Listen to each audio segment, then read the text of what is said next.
Salut, c'est Rudy et je vous souhaite la bienvenue pour ce nouvel épisode des Secrets du kayak. Le but de ce podcast est de vous partager ma passion du kayak de course en ligne et de partir à la rencontre des champions. Qui sont-ils et que font-ils pour performer au plus haut niveau? Aujourd'hui, c'est un épisode spécial sur l'imagerie motrice. On parle beaucoup de visualisation, mais ce n'est pourtant qu'une facette de l'imagerie motrice. Pour nous éclairer sur le sujet, je vous partage aujourd'hui mon échange avec Aymeric Guyot, l'un des meilleurs spécialistes mondiaux sur le sujet. Comment pratiquer l'imagerie motrice et concrètement, comment peut-elle nous aider à mieux performer? J'espère que l'épisode vous plaira. Je vous laisse maintenant découvrir Aymeric et ses secrets. Salut Aymeric, comment vas-tu aujourd'hui? Salut Rudy, écoute, ça va super bien. Ça va super bien, c'est gentil de me contacter pour discuter d'un truc qui nous passionne tous les deux. Exactement. En fait, ça fait pas mal d'épisodes que je fais des secrets du kayak. Et à chaque podcast, je découvre de nouvelles choses. Et lors d'un podcast avec Boris Marais, donc il y a quelques semaines, qui est préparateur mental, notamment de certains athlètes de l'équipe de France de canoë-kayak, j'ai découvert, redécouvert le terme d'imagerie motrice. Nous, on parle souvent de visualisation. Et je me suis dit, quel est l'expert que je peux interviewer sur le sujet? Et donc, je suis tombé sur toi. Donc, je voulais commencer par te demander de te présenter rapidement pour ceux qui ne te connaissent pas. Ouais, et écoute, Aymeric Guyot, moi je suis enseignant-chercheur à l'Université Lyon 1, je suis professeur des universités et je travaille un peu plus spécifiquement dans le domaine de la neurophysiologie et des processus mentaux. Donc, ça fait à peu près 20 ans que je m'intéresse à l'entraînement mental et en particulier à la visualisation, à l'imagerie motrice et aux bénéfices que l'entraînement mental peut amener à l'amélioration des performances, d'une part, et en même temps au recouvrement des fonctions motrices quand on est blessé ou chez certains patients qui sont victimes d'incapacité motrice, d'autre part. Donc, du coup, mon travail, moi, c'est d'essayer de à la fois comprendre les fondements et les processus qui sont mis en jeu quand on imagine quelque chose, et ensuite, une fois qu'on a compris comment ça fonctionne et pourquoi ça permet de progresser, d'essayer de faire la transposition avec le terrain, les praticiens. Donc, de faire un travail de recherche un peu plus appliqué pour déterminer les principales règles de pratique, les consignes qui font que le travail va être optimal et que ça va permettre d'améliorer la performance et mettre les sportifs vraiment dans les meilleures dispositions possibles. Donc, c'est vraiment cette entrée-là qui m'intéresse, travail de visualisation, d'imagerie motrice, avec une coloration plutôt neurosciences, neurophysiologie, pour vraiment comprendre les processus qui sont sous-jacents. Comment tu as fait pour en arriver jusque-là, en fait, à te passionner pour ce domaine? Quel est ton parcours d'un point de vue études? Alors moi, mon parcours, c'est STAPS. J'ai fait l'UFR STAPS de Lyon. Et après le cursus des 3 premières années, je me suis posé la question de ce que j'avais envie de faire. J'avais pas envie de partir dans l'enseignement de l'EPS. C'était pas une voie qui m'intéressait plus que ça. Et la recherche me posait quelques questions, m'intéressait, me surprenait. Donc je me suis intéressé à ce qui se faisait dans la recherche. Et assez naturellement, je me suis dirigé sur quelque chose qui n'était pas très étudié encore à l'époque, le travail mental, et en particulier l'imagerie. Et dans les premiers articles que j'ai lus, les premiers échanges que j'ai eus avec certains enseignants et également dans mon parcours, j'ai assez vite fait le lien entre les neurosciences, l'analyse du cerveau, de la prise d'information, du contrôle moteur, et puis en même temps le travail mental. Et naturellement, finalement, je me suis dirigé dans cette direction-là. Donc, j'ai fait une filière entraînement sportif. Et à l'issue de l'entraînement sportif, à l'époque, c'était un DEA, c'était pas un master. J'ai fait mon DEA, ma thèse, et derrière, j'ai été recruté en tant qu'enseignant-chercheur pour poursuivre. Et j'ai eu la chance de rester dans mon université à la fois quand je suis passé maître de conférence et quand j'ai été promu prof d'université. Ce qui fait que du coup, ça fait vraiment 20 ans que je développe cet axe thématique-là et que j'arrive à construire une équipe autour de moi pour étudier ces aspects et comprendre de mieux en mieux, de plus en plus spécifiquement ce qu'il faut faire, pourquoi il faut le faire et comment on peut le faire. Comme tu as fait STAPS, tu étais sportif à la base? Ouais, j'étais sportif à la base. J'ai fait le tennis de table pendant quelques années. J'ai fait du foot et puis après, je me suis un peu plus fortement spécialisé dans les sports de combat. Et je pratique encore un petit peu les sports de combat. J'ai entraîné pendant pas mal d'années également en sport de combat. Je me suis bien évidemment intéressé un peu sur le tard, mais sur tout ce qui va être renforcement musculaire, préparation physique, musculation. Et voilà, aujourd'hui, je tourne encore autour de ça, musculation, renforcement musculaire, travail de circuit training, et puis encore un peu de sport de combat. Bon, l'âge avançant, c'est un peu plus pour le fun maintenant que pour la performance. Bon, t'es pas encore si vieux. Non, pas encore, mais bon, la review commence à se faire sentir, malgré tout. Et tu rigoles, alors, j'ai une anecdote qui n'a rien à voir avec le podcast. La dernière fois, je parlais avec un copain qui joue un peu au foot en salle, qui a une quarantaine d'années. Et il me dit, je me sens super forme et tout. Il dit, et puis avec des collègues, on s'est dit, tiens, on va aller jouer au foot en salle avec contre des plus jeunes en fait. Et il me dit c'est là que j'ai compris que j'avais vieilli. Il me dit c'est là. Il dit parce que je me sentais en forme, mais en fait quand j'ai joué avec les plus jeunes, j'ai compris que j'avais vieilli. En fait, j'arrivais pas à les suivre.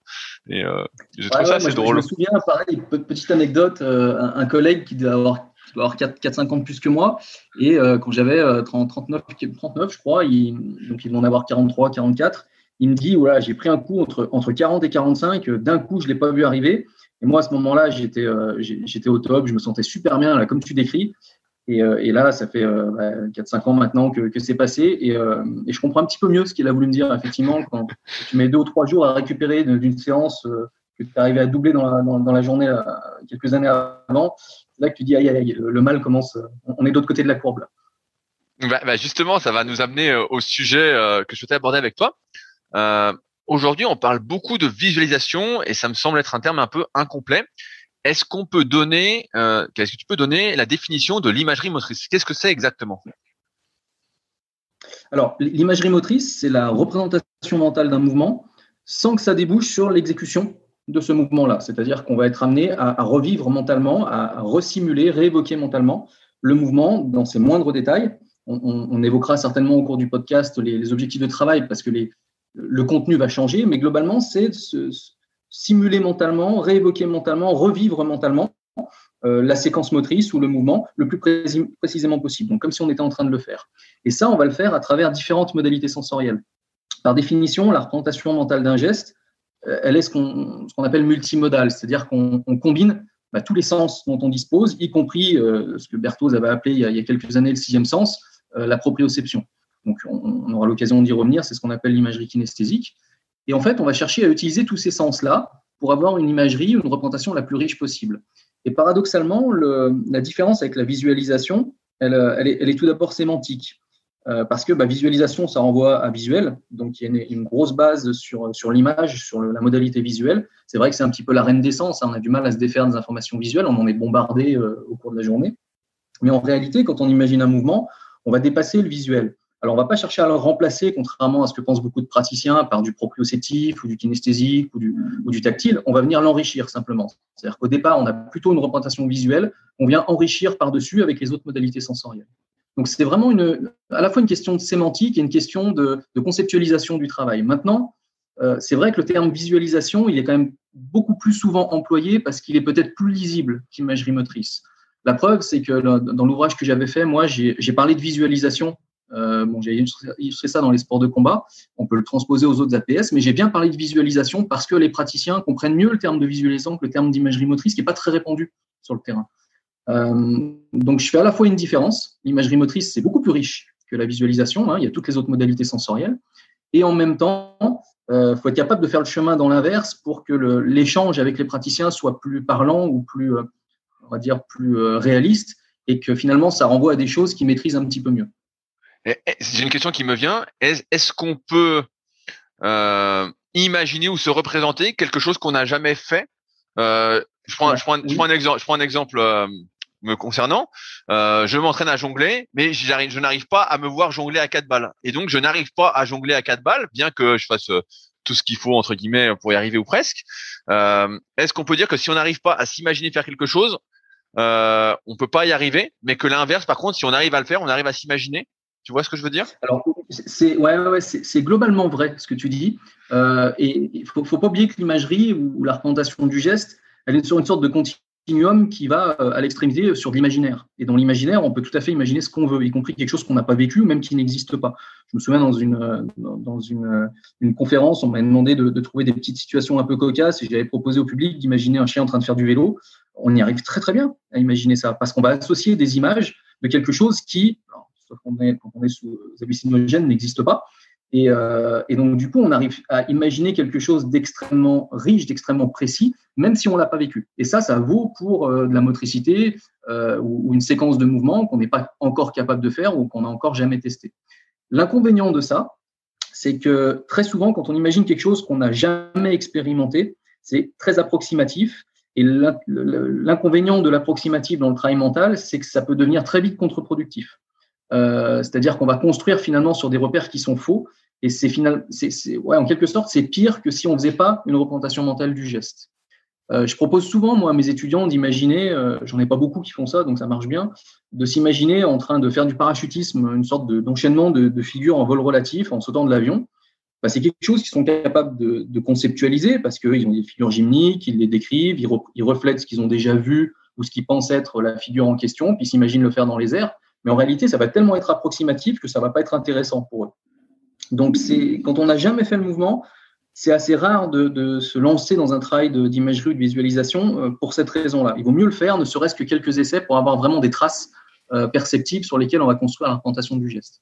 Maintenant, tu as quand même raison sur certains aspects parce que quand tu maîtrises certains éléments mais que tu ne maîtrises pas les éléments suivants ou l'enchaînement de différentes séquences, tu peux tout à fait utiliser l'imagerie pour faire la transition. Et pour autant, tu n'as encore jamais fait le mouvement.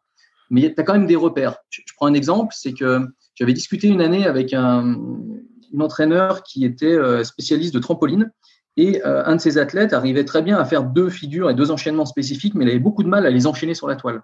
Il avait un problème de décalage latéral et donc il sortait de la toile, il avait beaucoup de mal. Par contre, le fait de l'imaginer enchaîner de manière très correcte, ça peut faciliter la correction gestuelle, ça peut faciliter l'appropriation et l'intégration de ce schéma-là, parce que ce sont 2 éléments séparés qui maîtrisent malgré tout. Donc dans ces cas-là, tu peux tout à fait t'imaginer, toi, jongler à 3 balles, transposer ça sur le jonglage à 4 balles pour essayer d'avoir une sorte d'amorçage ou de facilitation sur le fait de réussir par la suite à jongler à 4 balles plus rapidement ou plus efficacement. Et j'ai l'impression en fait que si on n'arrive pas, si on n'a pas d'expérience, on va dire pratique, là je prends le jonglage, mais ça peut être n'importe de quoi pour ceux qui nous écoutent. En fait, on n'arrive pas à activer les mêmes zones qui sont responsables du mouvement. Et j'ai cru comprendre que l'imagerie motrice fonctionnait parce que justement on arrivait à activer les mêmes zones presque. Oui, c'est exactement ça. On l'a montré à plusieurs reprises. Alors, on n'est pas les seuls, évidemment, mais effectivement, on façonne le cerveau. On a une sorte de plasticité cérébrale progressive qui façonne le cerveau et qui fait émerger progressivement les réseaux neuronaux qui sont les plus efficaces pour effectuer le mouvement et qui sont finalement ceux qu'on active lorsqu'on exécute et qu'on contrôle le mouvement. Et on a la même plasticité cérébrale dans l'apprentissage physique et dans l'apprentissage mental. Donc, on construit un cerveau expert qui reflète véritablement notre capacité à imaginer correctement le mouvement. Et c'est vrai que les débutants ou les mauvais imageurs ou ceux qui n'ont aucune expérience à la fois dans le mouvement ou dans l'imagerie, ça va être un peu plus le sapin de Noël, c'est-à-dire qu'ils vont allumer plein de zones différentes, pas forcément les plus pertinentes, pas avec une mélodie ou une dynamique qui est celle qui est requise pour exécuter le mouvement.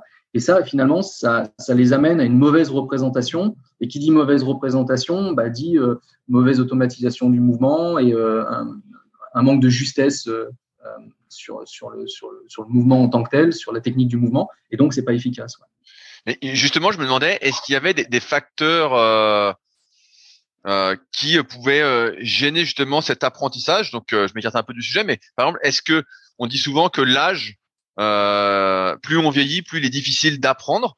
Donc j'imagine que ça peut être peut-être un frein à l'imagerie motrice. Est-ce que là tu parlais de niveau justement des débutants. Est-ce que l'imagerie motrice peut profiter à tous dans son activité physique ou il faut justement déjà avoir une bonne expérience? Là je prends l'exemple donc du kayak, vu qu'on est sur le podcast Les Secrets du kayak. Mais si j'ai fait, je sais pas, 2 séances de kayak, j'imagine que l'imagerie motrice va pas servir à grand chose. Mais si j'ai déjà quelques années derrière moi, j'imagine un gain en plus avec l'imagerie motrice. Est-ce que ces facteurs rentrent en compte et est-ce qu'il y a d'autres facteurs que tu vois? Alors, ils rentrent en compte, mais pas de manière aussi binaire. Je vais prendre d'abord le niveau d'expertise dans un premier temps. En fait, souvent, les experts ou ceux qui ont le plus d'expérience dans l'activité, donc les kayakistes, on va dire affirmés ou confirmés, vont avoir plus de facilité à imaginer leurs mouvements. Ils vont le faire de manière beaucoup plus riche, beaucoup plus efficace parce qu'ils ont une mémoire sensorielle qui est énorme. Et donc, ils bénéficieront d'autant plus du travail mental. Maintenant, leur marge de progression, elle est hyper réduite parce qu'ils ont déjà un très bon niveau de pratique. Donc, en fait, ils vont faire des ajustements visuomoteurs extrêmement fins et le travail mental va les accompagner ou les aider à ajuster leur mouvement, à améliorer ou à peaufiner leur technique. Donc, la marge de progression est réduite, mais l'imagerie est très efficace. À l'inverse, quand on est débutant, on a une automatisation du mouvement qui est imparfaite, beaucoup moins de repères, donc beaucoup moins de bénéfices à tirer d'un travail qui va être de moins bonne qualité. Mais par contre, on a une marge de progression qui est énorme. Et du coup, le travail mental, là, il va quand même être efficace parce qu'il va accélérer la courbe d'apprentissage ou la courbe d'automatisation, même si les repères sont relativement incomplets. Donc, en fait, ils ne vont pas viser la même chose. On va pouvoir l'utiliser à tous les niveaux de pratique, mais pour des des attentes ou des bénéfices un petit peu différents. Au départ, c'est vraiment pour l'acquisition, l'appropriation du mouvement. Et puis, plus on va avancer, plus ça va être de l'ajustement, voire de la correction gestuelle. Donc, plus on va rentrer dans des choses qui sont complexes à améliorer, mais dont on bénéficie bien parce qu'on a une bonne maîtrise du mouvement. Donc, au final, on peut vraiment l'utiliser à tous les niveaux de pratique. Pour ce qui est de l'âge, là aussi, on a une sorte de souplesse. Il y a une différence entre ce que dit la théorie pure du développement et puis le travail mental. Parce que en réalité, on s'aperçoit que d'enfants à adultes, alors les personnes âgées, on peut avoir une forme de détérioration, c'est pas très clair, même d'ailleurs dans la littérature, c'est plutôt au niveau de la mémoire que ça pêche.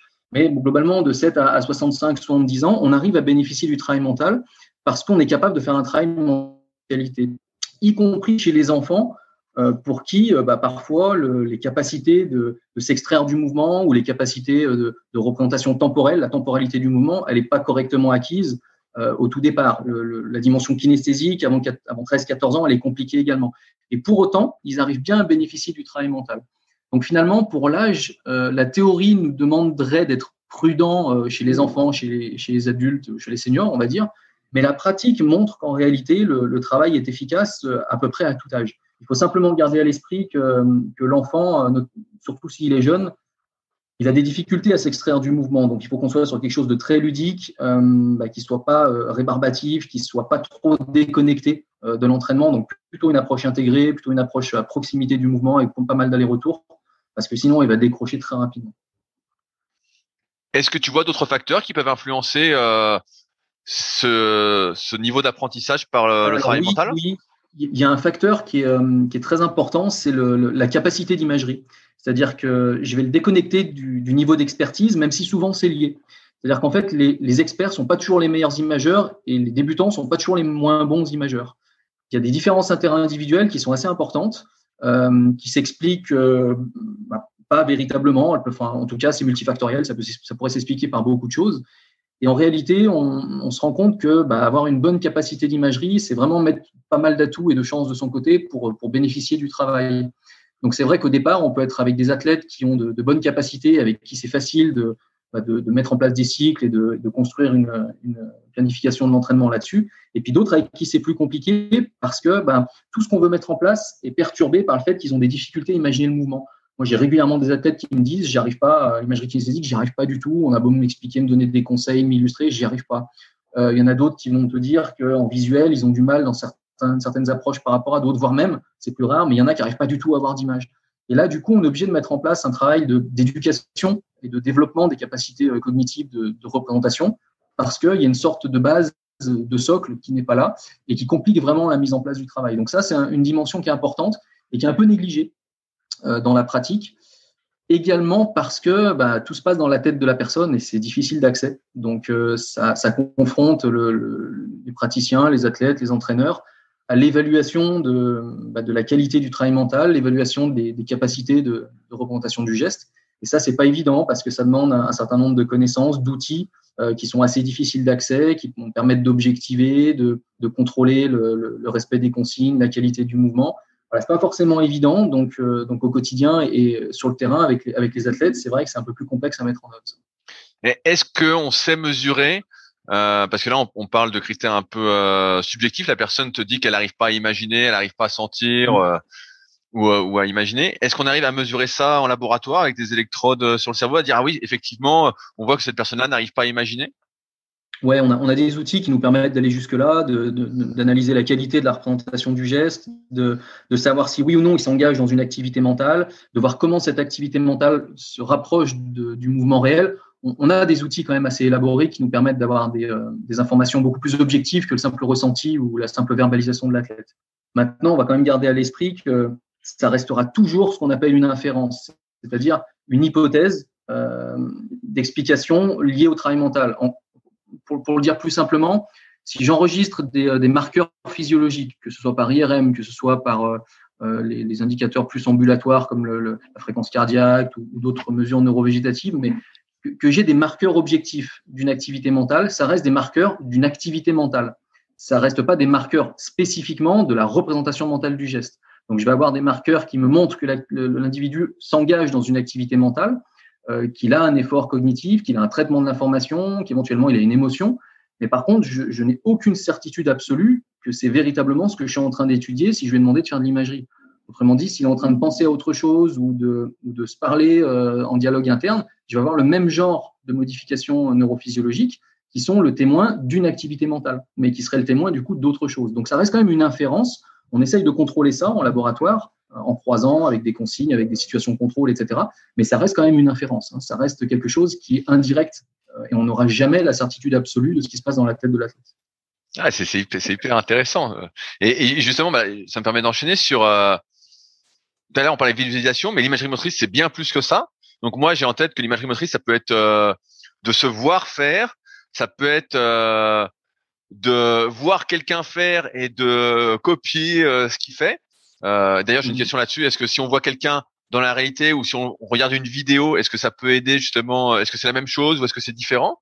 J'ai vu aussi qu'il y avait on pouvait verbaliser. Donc pareil, j'étais assez surpris. Quelles sont les différentes formes d'imagerie motrice? Alors, on va dire intrinsèquement, effectivement, on peut, comme je disais tout à l'heure, utiliser les modalités visuelles. Donc, on peut se voir de l'intérieur, de l'extérieur, en caméra embarquée, en spectateur. On parle d'imagerie associée, dissociée, pour ceux qui ont déjà pratiqué. On peut percevoir ou sentir le mouvement, c'est l'imagerie kinesthésique. On a l'imagerie tactile, on a l'imagerie auditive, olfactive, pour certaines activités de repérage. Donc, on combine vraiment comme ça toutes les modalités sensorielles.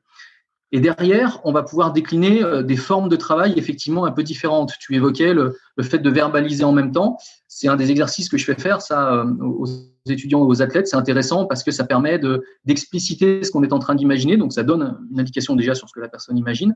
Et ça nous donne des informations sur également les modalités qu'elle est en train de privilégier. Ça enrichit son répertoire également sémantique. Donc, c'est une forme de travail un peu détournée qui est intéressante.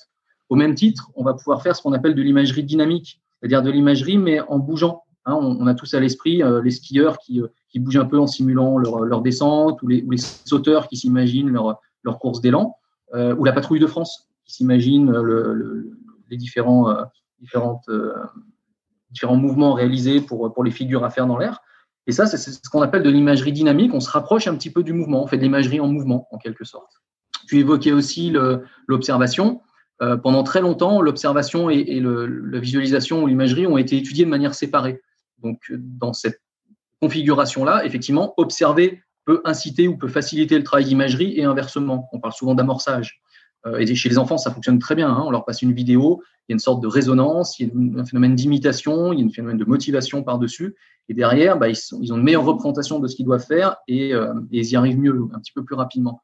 Aujourd'hui, la tendance actuelle, c'est vraiment de combiner les deux de manière spécifique. C'est-à-dire qu'on demande à la personne à la fois d'observer et en même temps d'imaginer, ce qui pose de nouvelles questions. Est-ce que j'imagine exactement ce que je suis en train d'observer? Auquel cas, j'ai une congruence qui est parfaite. Est-ce que j'imagine quelque chose de partiellement différent de ce que j'observe? Par exemple, sur un combat, j'observe mon futur adversaire et je m'imagine ce que j'aurais été en mesure de faire dans cette configuration-là. Donc, je suis en train d'imaginer quelque chose qui est en lien avec ce que j'observe, mais qui n'est pas exactement la même chose. Et puis parfois, on peut se retrouver dans des conflits où ce que j'observe et ce que j'imagine deviennent concurrents, où là, ça pose problème d'un point de vue neuronal. Donc, ça pose de nouvelles questions, mais c'est une ouverture ou une orientation de travail qui est assez intéressante. Il y a aussi une forme d'imagerie qu'on met en mouvement, une sorte de sonification. J'ai vu pas mal de choses passer ces derniers temps par rapport à ça. Je sais qu'ils le font beaucoup en escalade. Ils associent des sons au mouvement et du coup, ils mémorisent et ils imaginent des enchaînements de mélodies plutôt que des enchaînements de motricité où ils combinent les deux. Et ça leur permet également d'améliorer la rythmicité. Ils le font beaucoup en escalade de vitesse, par exemple. Donc ça, il y a différentes formes de travail qu'on décline, qui ont toutes des avantages et des inconvénients, mais qui sont toutes intéressantes à explorer. Et justement, d'ailleurs, tu parlais de l'imagerie auditive. Je repense au kayak, où tu vois, nous, on rentre la pagaie dans l'eau. On entend parce que à part les champions des champions où la pagaie fait pas de bruit dans l'eau, mais on entend le bruit. Est-ce qu'on pourrait imaginer, par exemple, pour se mettre en condition pour faire de l'imagerie motrice, enregistrer ce bruit et se le repasser pour se remettre en condition, tu vois, dans le sens où quelles sont les conditions pour une bonne imagerie motrice? J'imagine que si on est dans la même position ou presque que dans son activité, c'est mieux. Si on entend le même bruit, là, comme tu disais, c'est mieux. Comment on met en place pour avoir les mêmes sensations? À quelle vitesse on doit faire le geste? Est-ce qu'on le décompose complètement, on le fait très très lent, ou est-ce qu'on le fait à la même vitesse qu'on voudrait le faire dans son activité?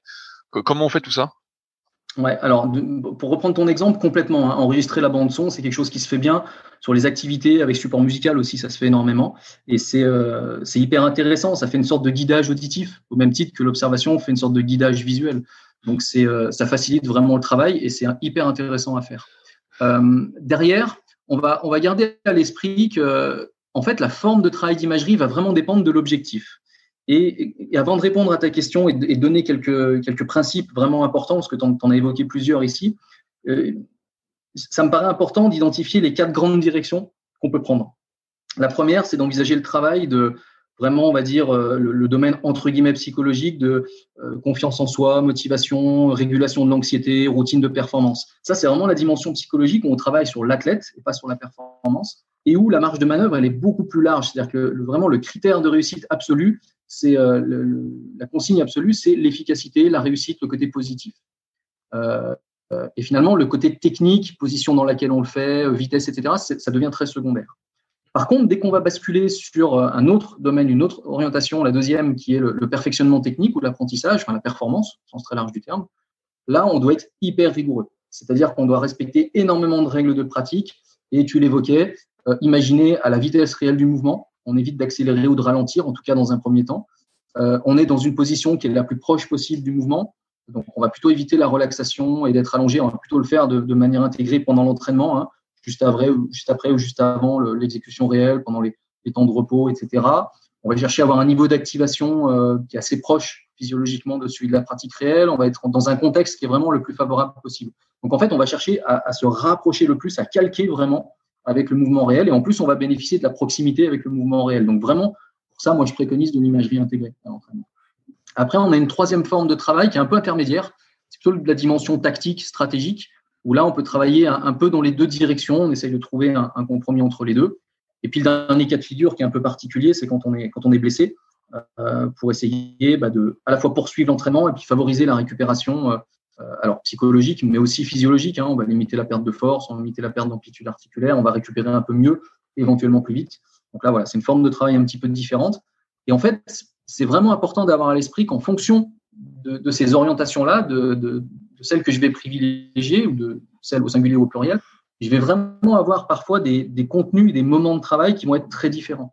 Hein, pour le perfectionnement, la performance et l'apprentissage, je vais travailler pendant l'entraînement et je dois vraiment être le plus rigoureux, le plus fidèle, le plus précis possible par rapport à la réalité.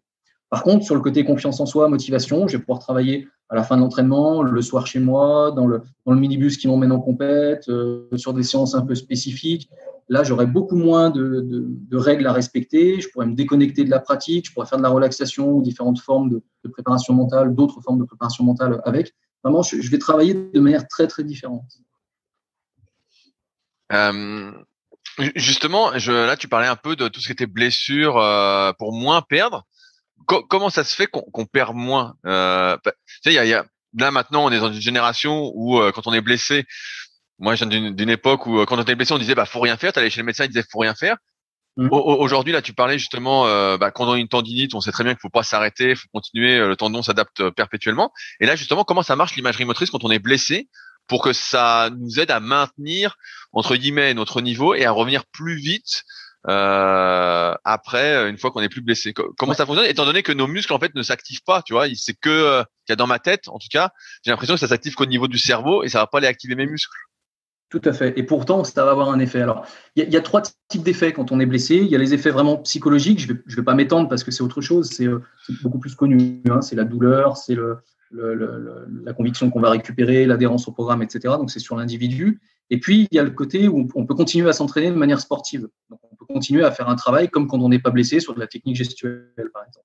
Mais là, ce que tu évoques et qui est vraiment peut-être le critère le plus intéressant et le plus prometteur, avec des résultats qui sont assez sidérants, c'est la récupération dite physiologique ou fonctionnelle. Alors en fait, c'est un peu comme le protocole du miroir. Je pense que tu connais le fait de travailler en face d'un miroir. C'est beaucoup fait chez les amputés, ça par exemple. En fait, le fait de faire un travail mental, on va entretenir l'activation des programmes moteur par le biais de la plasticité cérébrale qu'on évoquait tout à l'heure. C'est-à-dire que je vais continuer à activer le circuit neuronal qui est normalement responsable du mouvement. Et finalement, comme je ne peux pas le faire, ça évite, entre guillemets, le fait que les neurones soient recrutés pour aller faire autre chose, pour s'intégrer dans un nouveau réseau, surtout si la blessure ou l'incapacité est longue. Donc, du coup, je vais entretenir ce réseau-là et je vais faire en sorte de revenir avec un niveau de pratique qui est un petit peu plus élevé. Parallèlement, lorsque je vais imaginer le mouvement, il va y avoir une plasticité cérébrale, c'est-à-dire que je vais augmenter la surface dédiée au niveau du cortex moteur, je vais augmenter la surface qui est dédiée au contrôle des muscles en question. Ça, c'est ce qui se passe dans le développement classique. Lorsque je suis blessé, je vais éviter que cette surface-là ne se rétrécisse. Donc, en quelque sorte, tu as raison, ça ne vient pas jusqu'au muscle, mais la plasticité cérébrale, en simplifiant un petit peu le phénomène, va faire en sorte que je vais activer ou entretenir les facteurs nerveux du développement de la force, et donc je vais limiter la perte de force. Ce qui fait que je vais repartir avec une amyotrophie, je vais avoir une fonte musculaire si je suis blessé longtemps, je vais perdre au niveau performance, mais je vais malgré tout entretenir par la synchronisation des unités motrices, le programme moteur, et je vais limiter finalement la perte de force et la perte d'amplitude articulaire. Et ça, on arrive à le mettre en œuvre relativement vite, c'est-à-dire qu'on peut travailler extrêmement rapidement et simplement par le fait d'imaginer des contractions musculaires, simples au départ, et ensuite des mouvements de marche, de pédalage, de saut, sur support instable, sur support stable, de mouvements sportifs, etc. Je vais juste imaginer des contractions musculaires de la partie du corps qui est blessée. Et ça va jouer sur les facteurs nerveux de développement de la force. Ça va limiter cette perte de force. Et du coup, je vais repartir avec un niveau de force beaucoup plus élevé que si je m'étais contenté d'avoir une récupération classique. Et est-ce qu'on peut, alors j'ai deux questions, est-ce qu'on peut renforcer malgré le fait qu'on soit blessé ou pas d'ailleurs son programme moteur justement par l'imagerie motrice? Donc on revient après cette période de blessure avec un meilleur programme moteur. Et d'autre part, est-ce qu'on peut trop faire d'imagerie motrice justement pendant cette période-là et arriver à peut-être un surentraînement nerveux, je sais pas comment on pourrait dire? Alors, on va pouvoir, oui, pourquoi pas améliorer son programme moteur, parce qu'en réalité, on va continuer à s'entraîner. C'est une quantité de pratique malgré tout qui est différente, parce qu'elle ne débouche pas sur l'exécution, mais c'est une quantité de pratique qui est intéressante et qui fait qu'on va pouvoir revenir avec un niveau équivalent, voire même parfois avec des compétences qui sont légèrement supérieures. Alors, je nuance tout ça, attention, parce que si on parle également de personnes qui ne sont pas blessées, il y a énormément de travaux qui sont faits sur le développement de la force pour voir si l'imagerie permet de gagner en force musculaire. Oui, c'est possible, mais sur certains muscles qui sont très représentés au niveau cortical, donc c'est les muscles de la main et du visage essentiellement, et sur des mouvements qui sont des mouvements très analytiques, donc on est loin de gagner en performance et en force musculaire, en gain musculaire, sur des mouvements polyarticulaires ou des muscles qui nous intéressent dans la pratique sportive. Même s'il y a certains travaux qui cherchent à le démontrer aujourd'hui, c'est pas très clair. C'est beaucoup plus intéressant d'orienter le travail sur la technique, sur les déterminations, voire sur la récupération intersérie, plutôt que sur le gain musculaire en lui-même. Néanmoins, lorsqu'on est blessé, on va pouvoir finalement avoir une sorte de conjonction des différents facteurs qui fait qu'on peut revenir avec un niveau équivalent, voire même avoir un niveau légèrement supérieur, encore plus par rapport à un groupe qui s'est contenté, entre guillemets, de la récupération.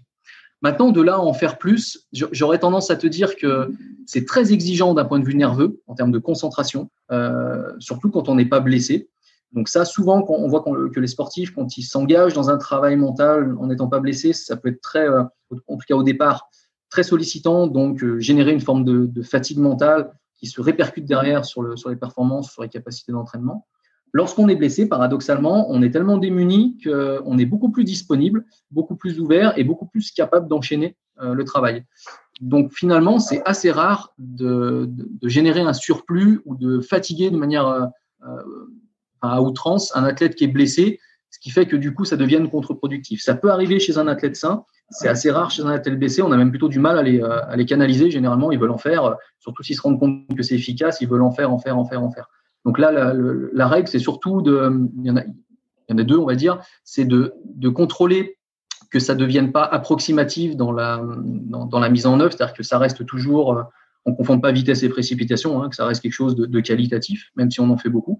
Et la deuxième, c'est d'essayer de contrôler l'excès d'attente ou l'excès de confiance, ou on va dire la difficulté que la personne aurait à avoir des résultats rapidement, à accepter qu'elle n'ait pas des résultats aussi rapidement que ce qu'elle espère. voilà, faut faire attention à ça également parce que ça reste une aide à la récupération et à la performance, mais c'est pas de la magie non plus. Tu parlais au début, quand on se met à l'imagerie motrice, peut-être de fatigue nerveuse. Et donc, moi, je me disais, justement, si j'en fais beaucoup, est-ce que je vais être fatigué nerveusement? Donc, ça répond un peu à la question. Est-ce qu'on sait déterminer quels sont les substrats, en fait, qui vont provoquer cette fatigue nerveuse? Est-ce que c'est les neurotransmetteurs comme l'acétylcholine ou d'autres neurotransmetteurs? Et est-ce qu'on peut, je sais pas comment dire, se booster ses capacités cérébrales pour justement faire plus d'imagerie motrice, avoir plus de concentration? Alors, j'ai pas en tête de travaux qui sont allés jusque-là, en tout cas pour l'imagerie, de comprendre à quoi est due la fatigue. J'ai pas en tête de données là-dessus. Il y a assez peu de choses, paradoxalement. Nous, on a fait quelques études sur imagerie fatigue. Est-ce qu'on peut le faire en état de fatigue physique, musculaire? Est-ce que, inversement, l'imagerie induit une fatigue? On s'est posé un peu ces questions-là. Il y a très, très peu de recherches dans ce domaine-là, alors que ça me paraît essentiel comme questionnement quand on est un praticien, mais paradoxalement, il y a assez peu de choses. Donc, je ne saurais pas te dire quels sont les substrats véritablement qui sont responsables de cette sensation de fatigue. Ce qui est intéressant, il y a quand même quelques travaux qui montrent que lorsqu'on fait de l'imagerie, on peut avoir une perception de fatigue, alors qu'en réalité, les marqueurs objectifs de fatigue neuromusculaire ne sont pas là. C'est-à-dire qu'il y a un vrai décalage, il y a un vrai biais perceptif entre le ressenti, le perçu et l'état dans lequel on pense être. Et inversement, on va dire le lien entre l'état dans lequel je suis et l'effet que ça a sur mes représentations. Et pour autant, cette perception-là, elle est parfois décalée de la réalité. Donc, c'est assez obscur encore comme lien, en tout cas dans la littérature scientifique. C'est pas forcément évident dans le domaine de l'imagerie motrice. Et justement, j'allais y venir sur l'aspect énergétique, physique. Là, je te parlais de fatigue nerveuse, mais l'un des points forts quand même de l'imagerie motrice, c'est que en théorie, on consomme moins d'énergie, donc moins de glycogène, moins de glucose pour donner un nom, que de faire l'effort. Et est-ce que c'est ça qui fait que ça aide tout à l'heure, tu parlais que ça aidait à récupérer. Est-ce que c'est en ce sens que ça aide à récupérer ou c'est autre chose? Alors là aussi, très peu de données qui permettraient de conclure ou de répondre par rapport à ça. Tu as tout à fait raison sur le fait que ça ne génère pas en fait de modifications physiologiques qu'on peut observer par rapport à des situations où on fournit un effort. Il n'y a pas de marqueur, clairement, il n'y a pas de fatigue physique qui est établie à la suite d'un entraînement mental. Tout se passe vraiment sur l'état de vigilance, sur la capacité à se concentrer, sur le fait de rester lucide. Voilà, c'est vraiment à ce niveau-là que ça va se passer. Donc c'est vraiment le gouverneur central qui est atteint et pas du tout on va dire le corps qui permet de se mouvoir et d'agir. Donc du coup, il n'y a pas de fatigue qui est générée. Mais pour autant, dès qu'on a une perception biaisée un petit peu de la réalité ou la perception d'une fatigue, immédiatement, ça joue sur nos prédictions motrices et donc ça vient interférer avec la réalisation qu'on pourrait avoir du mouvement. Donc il y a un lien vraiment très fort, mais qui est assez obscur encore aujourd'hui. Et j'ai oublié la deuxième partie de ta question. Du coup, oui, sur la récupération. Alors sur la récupération, il y a très très peu de données. En fait, ce qu'on a montré jusqu'à présent, c'est qu'on a fait ça sur des exercices de musculation à l'échelle d'une séance complète. On s'est rendu compte que le fait de s'imaginer de la récupération passive ou active, d'ailleurs, les deux conditions étaient intéressantes, mais l'active était un petit peu plus intéressante que la passive.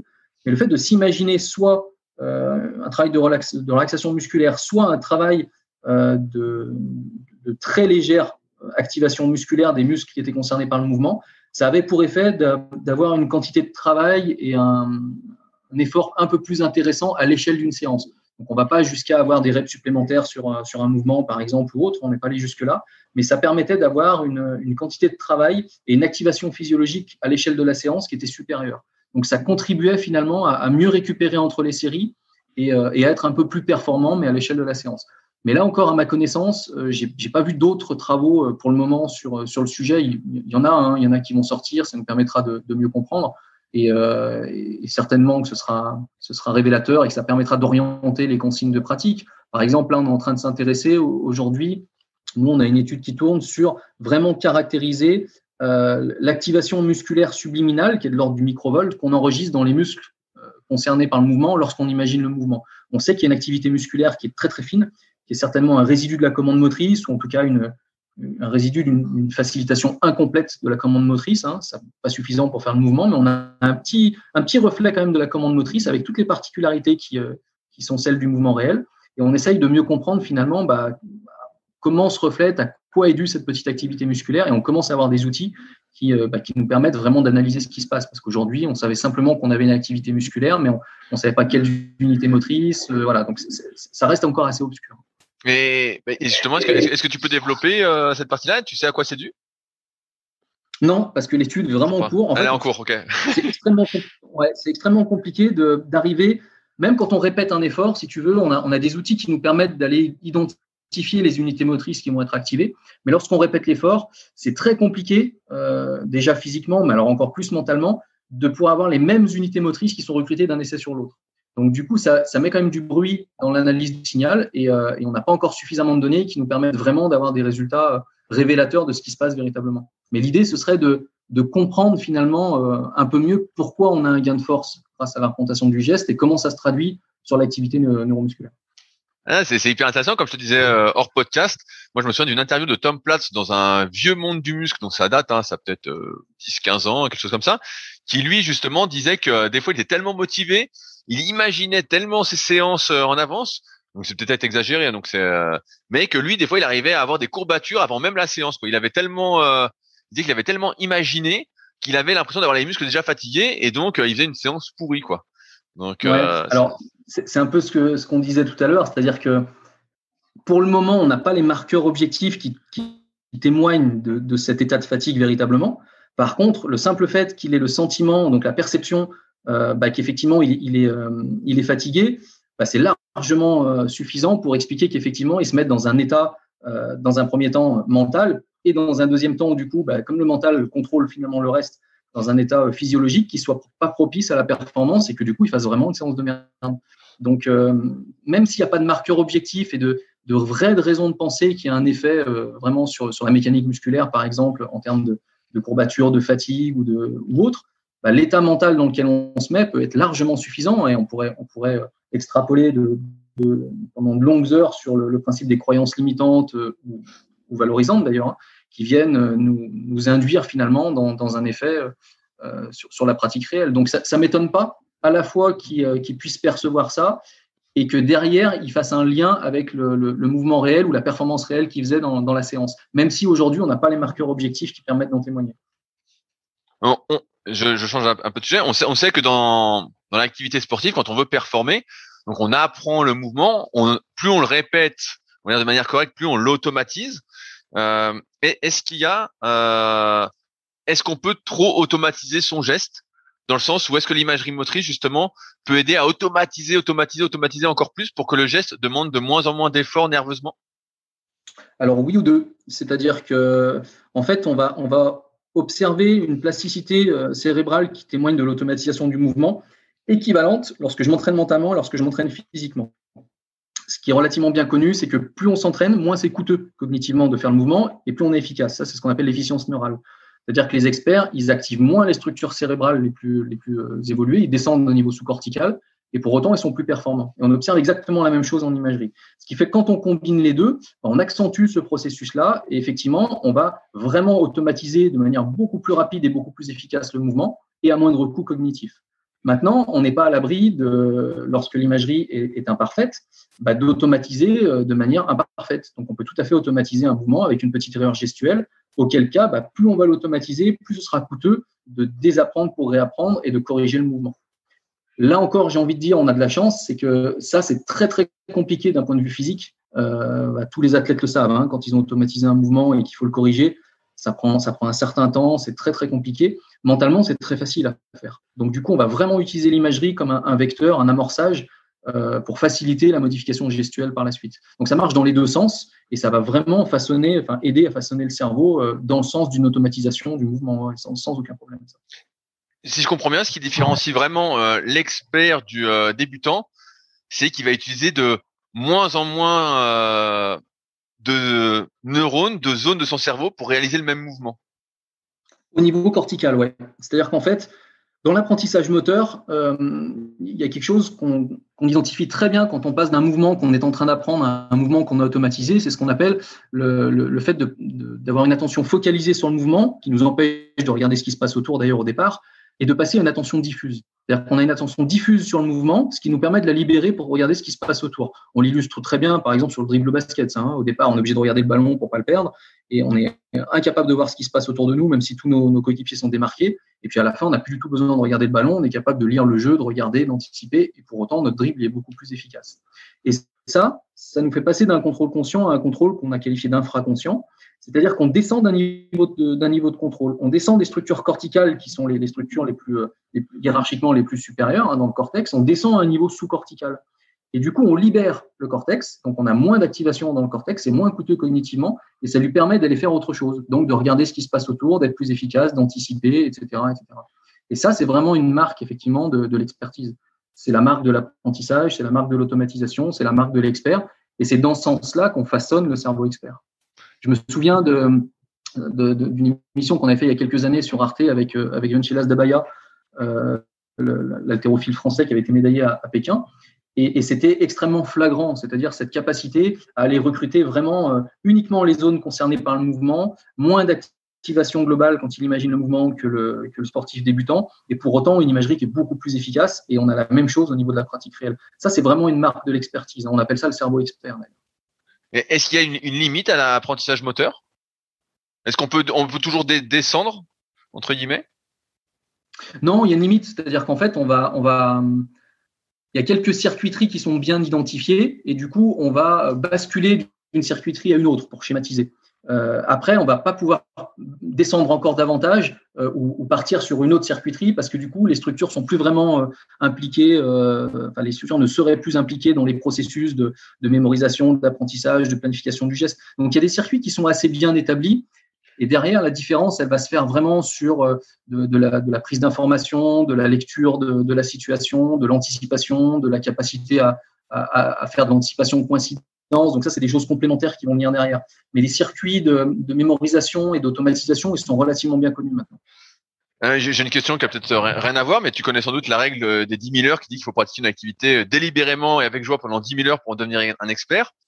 Ouais. Est-ce que, dans le cadre de tes recherches, est-ce qu'il y a un temps défini ou on va dire moyen pour passer de ce statut débutant où on active les grosses zones corticales pour passer au petit circuit moins coûteux? Alors, la limite des 10 000 heures, j'ai vu des collègues scientifiques s'insurger et devenir complètement hystériques quand ils entendaient ça en disant « mais c'est pas possible de dire ça », etc. Donc, je ne sais pas sur quels critères elle a été établie et je ne pense pas qu'on puisse effectivement fixer cette limite-là. Ce qui est vrai dans l'idée de cette approche-là, c'est qu'il faut une certaine quantité de pratique, c'est évident. Il faut une pratique suffisamment importante pour pouvoir développer les capacités effectivement de mémorisation, de prise d'information, de traitement de l'information, être capable d'avoir une bonne lecture de la situation, d'aller voir les informations pertinentes, etc., de construire des automatismes moteurs et des automatismes perceptifs. Et tout ça, ça nécessite une quantité de pratique qui est évidente. Maintenant, de là à la chiffrer, non, je ne saurais pas te dire. J'ai même envie, pour être provocateur, de dire on pourrait s'amuser à faire 3, 4, 5 000 heures de pratique, mais en pensant complètement à autre chose, en n'étant pas attentif, ce sera beaucoup moins efficace que celui qui va en faire 1500, mais qui est hyper vigilant, hyper concentré sur ce qu'il va faire, qui est vraiment dans l'analyse de l'échec, de la réussite, etc. Donc, c'est vraiment un compromis entre le qualitatif et le quantitatif. Alors, c'est un peu bateau, ce que je vais dire, mais je n'ai pas aujourd'hui on va dire, de seuil qui permettrait de dire à partir de là, on a suffisamment pratiqué pour considérer qu'on est expert. Ce qui est vrai dans la logique de cette règle des 10 000 heures, c'est qu'on ne peut pas se passer d'une certaine quantité de pratique à un moment donné. Et tiens, ça me permet de faire un lien entre le mental et le physique. Une des règles qu'on va respecter, c'est que l'idée, ce ne sera jamais de remplacer du physique par du mental, sauf surentraînement ou blessure. Mais c'est vraiment la combinaison des deux qui va être intéressante. Donc, on ne va pas chercher à substituer l'un par l'autre, on va chercher à les combiner le plus efficacement possible. Donc, il faut une certaine quantité de pratique et il faut que cette quantité-là soit qualitative. Ça va pas être révolutionnaire, ce que je vais te dire, mais c'est vraiment comme ça que je vois les choses. Justement, j'allais te demander, est-ce qu'on peut remplacer, imaginons qu'on se sent un peu fatigué physiquement. Tu vois, la plupart des kayakistes de haut niveau, on s'entraînait un bon 12 fois par semaine minimum. Est-ce que s'ils ressentent de la fatigue, on peut remplacer, j'allais te poser la question, mais maintenant j'ai la réponse, mais une séance sur l'eau par une séance justement d'imagerie motrice? Oui, ça peut tout à fait être intéressant, même si c'est ponctuel. Au contraire, même, j'ai envie de dire, ça devient intelligent parce qu'il y a une sorte d'écoute de ce que dit l'organisme et du corps. Et donc, on évite juste des processus qui peuvent, à terme, être contre-productifs. Donc, ça, sans aucun problème. Ça peut être intéressant d'alléger un petit peu la pratique et de mettre un peu plus de mental, voire de remplacer par une séance de mental dans laquelle on met de l'observation également, enfin d'autres formes de travail. Ouais, ça c'est tout à fait possible. Quand moi je dis qu'il ne faut pas que l'un se substitue à l'autre, c'est-à-dire qu'il ne faut pas se dire tiens, je vais m'entraîner un tiers de moins que ce que j'ai prévu, puis à la place je vais faire un petit peu de travail mental. En fait, toutes les études montrent que le travail physique reste toujours plus intéressant pur que le travail mental pur, mais que la combinaison des deux, sans forcément jouer sur un… Alors, dans les études, on fait des ratios pour que la quantité de pratique soit équivalente, mais que la combinaison des deux est toujours le meilleur compromis. Et quand on transpose ça à la pratique derrière, l'idée, c'est de se dire, je ne vais pas forcément diminuer ma quantité de pratique, par contre, je vais intégrer dedans un surplus d'entraînement mental relativement bien dosé, relativement bien situé, pour que ce soit efficace et que je bénéficie vraiment de cette combinaison-là. Dans les cas de figure où il y a un petit alerte ou un petit début de blessure, etc., oui, là, par contre, on peut tout à fait remplacer la séance. Alors, justement, j'en viens à une question un peu plus pratique. Comment ça marche, une séance d'imagerie motrice? Tout à l'heure, tu parlais de combiner ça pendant les récupérations entre les séries ou avant la séance ou après la séance. Comment ça marche aussi si on veut faire une séance justement en dehors de toute activité physique? Combien de temps il faut, je sais pas si on peut dire ça comme ça, mais que ça dure. À quelle fréquence faut-il faire ça? Tu vois, j'ai un peu toutes les questions du débutant sur le sujet.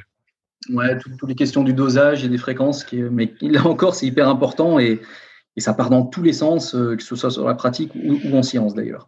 Alors globalement, si on fait une séance pure d'entraînement, c'est-à-dire qu'on fait que du travail mental, faut pas avoir des séances trop longues. Là, je vais vraiment me placer parce que c'est un peu l'idée qu'on a depuis le départ dans l'angle vraiment perfectionnement technique, gestuel, entraînement. Hein. Je vais être dans cet angle-là.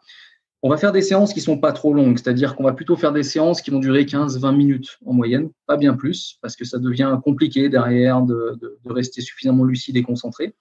Et on va essayer d'éviter de faire trop d'essais à la suite, parce que là aussi, ça va très vite se dégrader en termes de qualité de concentration. Donc, dans ces cas-là, je dirais que ce qui doit guider, nous, on a observé que même chez les bons imageurs, 10-12 essais successifs, c'était un peu un seuil à partir duquel on observait une détérioration derrière. Maintenant, si le mouvement est très très court, on peut en faire un peu plus. Si le mouvement est très long, on en fait un peu moins. S'il est complexe et très coûteux à se représenter, on en fait moins. On va moduler de cette manière-là. Donc ça, c'est dans le cas de figure où on ferait une séance un peu spécifique. Si on fait une séance qui est intégrée, la meilleure préconisation que j'aurais, c'est d'essayer d'identifier sur quels ateliers on veut travailler et de placer une ou deux représentations du geste juste avant ou juste après l'exécution réelle. Ce qui fait qu'au final, on va faire peut-être, je ne sais pas, une dizaine de minutes de travail effectif en tant que tel à l'échelle d'une séance complète d'entraînement. Mais le fait qu'elle soit en contexte, intégrée à proximité de l'exécution réelle, qu'elle se nourrisse réciproquement avec l'entraînement physique, ça va être beaucoup plus qualitatif et ça va être largement suffisant et efficace pour que ça amène des bénéfices. Donc, c'est plutôt un travail qui ne va pas changer grand-chose à la séance d'entraînement physique et technique. Mais par contre, on va vraiment faire du saupoudrage intégré de travail mental à des moments un peu spécifiques qu'on aura identifiés au départ. Ça, c'est une très très bonne préconisation quand on veut travailler sur la technique gestuelle. Après, en termes de fréquence, alors du coup, se pose plus vraiment la question de la durée du travail parce qu'on le saupoudre. En termes de fréquence, c'est très variable. Je dirais que pour des sportifs qui n'ont jamais testé, déjà le faire 2 fois par semaine sur quelques mouvements ou sur un atelier donné, ça peut être pas mal. Pour ceux qui sont un peu plus aguerris ou qui ont l'habitude, on va pouvoir monter à 3 fois, 4 fois, c'est assez variable. Il n'y a pas grand-chose qui est clair dans la littérature scientifique par rapport à ça. Alors, j'ai expertisé une thèse là, il n'y a pas très longtemps qui avait fait ça en basket. C'était un étudiant australien qui avait fait ça. Et c'était intéressant, il croisait un petit peu toutes ces données-là. Il faisait un travail sur le lancer franc. Il croisait toutes ces données-là et je crois que de mémoire, il identifiait que c'était assez intéressant de faire des séances qui duraient environ 13 minutes, avec une dizaine d'essais, je crois, et c'était 4 fois par semaine, c'était le meilleur compromis qu'il arrivait à identifier. Donc, tu vois, on s'y retrouve à peu près, c'est entre 2, 3, 4 fois vraiment pour ceux qui sont plus aguerris, là on est sur une habileté fermée, c'est facile, par semaine, et puis des séances relativement courtes, et si possible plutôt intégrées pour éviter justement de faire trop d'essais successifs. Quand tu parles d'essai, tu vois, je vais prendre mon exemple au kayak. Donc, je vais être en train de faire ma séance de kayak. Donc, en fait, c'est un mouvement un peu continu. Quand tu parles un essai, c'est quoi? Parce que moi, j'aurais tendance à m'imaginer, à faire de l'imagerie motrice sans couper mon geste, tu vois. Ouais. Alors, c'est une activité qui s'y prête à la fois bien et pas bien. Elle s'y prête admirablement bien sur le côté gestuel et technique, mais moins sur le côté durée. Parce qu'en fait, quand je dis un essai, c'est un mouvement ou une séquence de mouvements. Mais là, Ok. comme on est sur quelque chose de très long, tu peux pas t'amuser à faire 20 fois la course mentalement. C'est trop, Ah oui, tout à fait. c'est trop sollicitant. Donc là, du coup, tu vas être obligé de séquencer. Sinon, tu peux tout à fait le faire, mais alors c'est un petit peu différent, mais sur des portions ou des séquences un peu plus longues, à ce moment-là, tu vas réduire le nombre d'essais. Donc ça, c'est un petit peu plus compliqué parce que justement, le mouvement est continu. On aurait la même chose sur du cyclisme, par exemple, ou sur les sports automobiles. Et pour autant, c'est une activité qui s'y prête super bien. J'ai un collègue irlandais qui est kayakiste, qui travaille avec des kayakistes de très haut niveau, internationaux et olympiques, qui fait énormément d'imagerie avec eux. Ils sont hyper forts en imagerie. Et il séquence des portions comme ça. Et là, il m'a montré une vidéo de ce qu'il avait fait à l'époque avec un de ses sportifs. Et c'était juste hallucinant. Hein. La personne était capable d'imaginer à la seconde près, avec les mouvements de pagaie, justement, qui étaient identifiés, qu'on pouvait comparer avec la course réelle. Ils sont hyper forts. Par contre, ils sont obligés de séquencer, sinon ça devient quelque chose de relativement lourd. Ah ouais, je vois exactement ce que tu veux dire.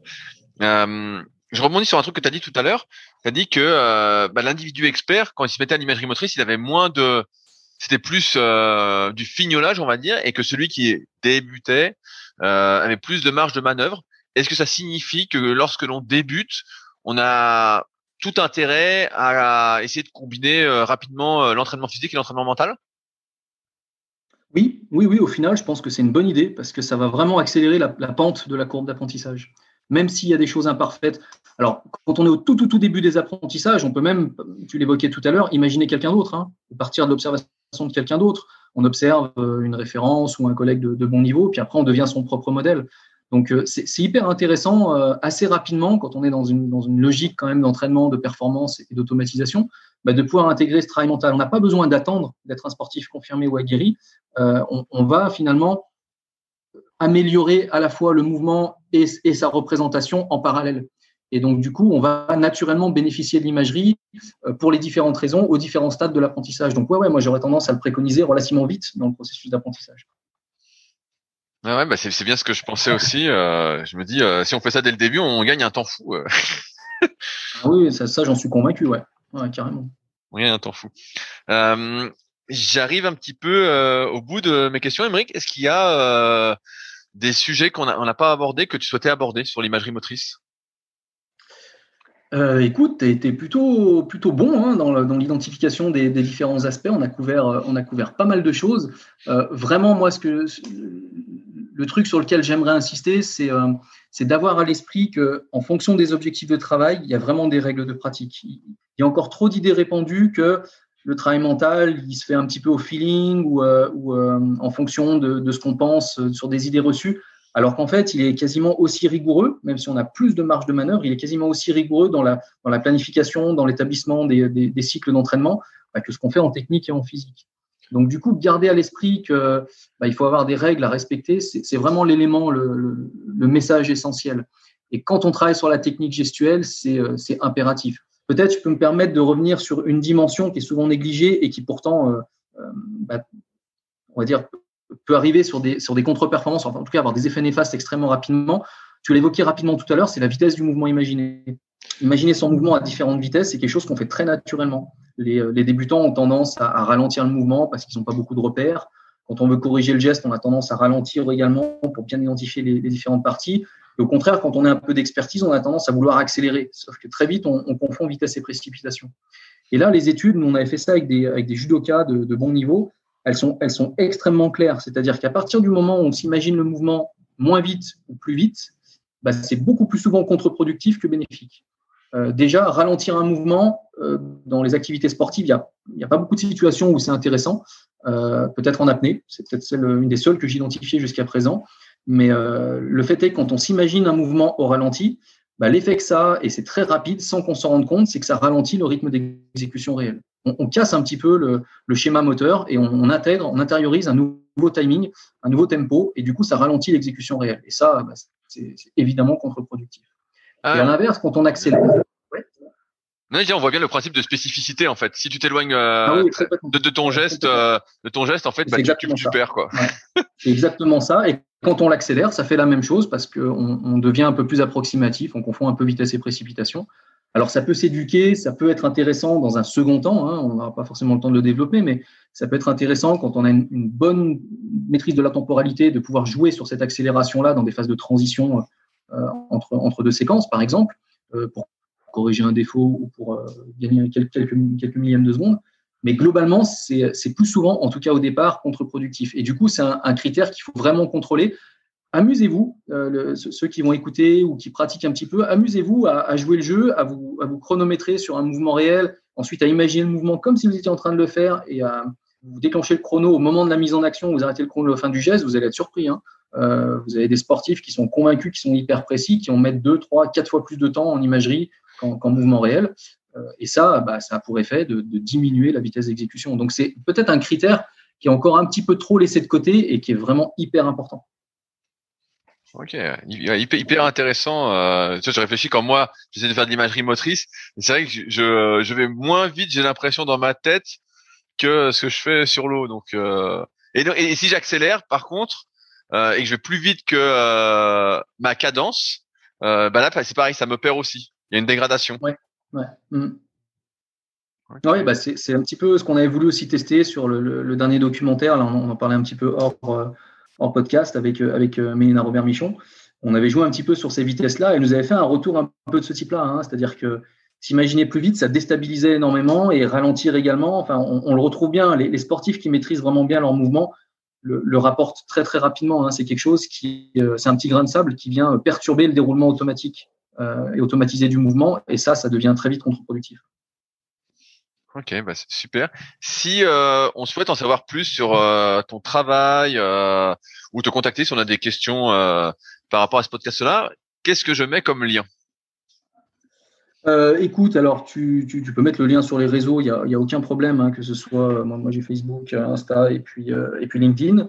Il y a ResearchGate qui est également un lien qu'on utilise nous professionnellement avec les travaux scientifiques qu'on publie sur le sujet. Voilà. Après, il peut y avoir pour ceux qui sont intéressés, il y a quelques conférences qui sont disponibles sur YouTube ou quelques formats de télé également qui sont dispo. Et puis sinon, ils peuvent me contacter par mail ou par les réseaux. Il y a avec plaisir. C'est toujours intéressant d'échanger par rapport à ces aspects-là. Et c'est quelque chose de passionnant et vraiment, on n'est pas dans notre petite tour à essayer de comprendre ce qui se passe. Vraiment, moi, ce travail-là de recherche, c'est dans l'esprit qui est un lien le plus fort possible, justement, comme toi tu le fais, avec les athlètes, avec les praticiens, avec les entraîneurs, pour que chacun aille piocher et en retirer des choses qui lui servent dans sa pratique ou dans l'encadrement de sa pratique. Et voilà. Et plus ça aura cet effet-là, et moi, plus je serai content et je me sentirai utile. Est-ce qu'il y a des ressources justement que tu peux conseiller, peut-être des livres sur le sujet, des documentaires? Donc, je parlais dans la tête des champions que Boris m'avait conseillé. Est-ce qu'il y a des ressources que tu peux conseiller? Alors, il y avait un autre long métrage qui avait été fait sur Arte, qu'on avait fait il y a quelques années. C'était pour les Jeux Olympiques aussi, c'était en 2016, je crois. Il s'appelait À la recherche du sportif parfait, qui a été fait par Benoît Laborde, qui doit être dispo maintenant, même en totalité sur le net. Après, sur les ouvrages, il n'y a pas énormément de choses. Alors, il y a beaucoup d'ouvrages intéressants sur la prépa mentale et qui abordent en partie l'imagerie. Il y en a un qui avait été publié spécifiquement en anglais, mais en anglais facile d'accès, qui s'appelle Imagery in Sport, qui date de 2005. Et c'est un peu pour ces raisons-là que moi, j'avais fait mon ouvrage en 2012, à force de faire des formations et qu'on me demande des références. J'avais publié en 2012 un ouvrage chez Amphora alors je l'avais appelé Visualisation en sport de combat pour que ce soit plus parlant. Et c'était vraiment transposable à toutes les activités. Mais bon, il est plus édité, donc il sera difficile à trouver de toute façon. Il faut que on discute avec l'éditeur pour voir si on ne peut pas en refaire une version actualisé et peut-être plus numérique, mais il est épuisé. Là, j'ai pas mal de personnes qui m'ont contacté dernièrement en me disant j'arrive pas à le trouver. Effectivement, on ne trouve plus. Donc je vous aurais bien renvoyé vers le sujet, mais il est plus vraiment dispo. Peut-être dans certaines bibliothèques, il est disponible. Je le trouvais intéressant, alors pas parce que c'est le mien, mais parce qu'il était vraiment orienté sur ces liaisons théorie-pratique qu'on a évoquées aujourd'hui, avec quelques illustrations de séances, de consignes, de planification, etc. Donc vraiment assez pratique pour les athlètes et les entraîneurs. les retours étaient assez sympas là, quand les sportifs se l'étaient procuré. Donc voilà, c'est un petit peu dommage, mais bon, il est peut-être disponible dans certaines bibliothèques universitaires encore. Bon, bah, je surveillerai s'il est disponible et j'en commanderai plein pour les distribuer. Comme ça, nickel. Et encore merci de ton temps, Aymeric. Pour moi, c'était encore une fois un plaisir. Je me suis régalé et ça m'a donné plein d'axes de travail. J'espère que ça en donnera aux personnes qui nous ont écoutés et que ça les aidera à mieux performer. Avec plaisir. Merci beaucoup à toi, Rudy. Très sympa. En espérant que ça pose autant de questions que de questions auxquelles on a répondu, et ce sera bon signe. Super. Merci encore et salut à tous. Merci, salut. Si vous êtes encore là, c'est que l'épisode vous a plu. Dans ce cas, je vous invite grandement à m'aider à faire grandir ce podcast en mettant une note de 5 étoiles et un commentaire d'encouragement sur l'application de podcast où vous l'écoutez, et plus particulièrement sur l'application podcast d'Apple. Cela m'aidera d'autant plus à accueillir les meilleurs kayakistes français grâce à la crédibilité que vous me donnerez. Enfin, vous pouvez retrouver la retranscription écrite de cet échange sur www.secretdukayak.org. En attendant, laissez glisser et à la semaine prochaine.